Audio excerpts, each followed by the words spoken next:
स्वागत छ हजुरहरूलाई घरको खानामा। आज सँगै मिलेर मिठो चटपटी बनाऊँ है त। पहिला मैले चनालाई लिएँ, त्यसपछि प्याज लिएँ, धनियाँ लिएँ, हरियो काटेर मसिनो गरी काटेको खुर्सानी लिएँ, त्यसपछि टुपिएमको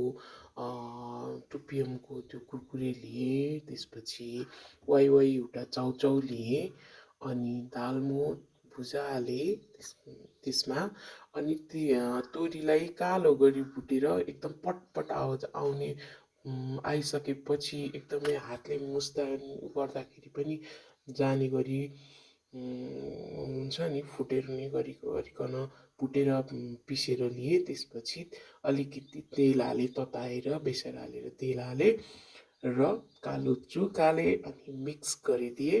एकदमै मिठो भएको थियो। तपाईँहरू पनि एकचोटि यसै गरी ट्राई गर्न सक्नुहुन्छ, एकदमै मिठो हुने।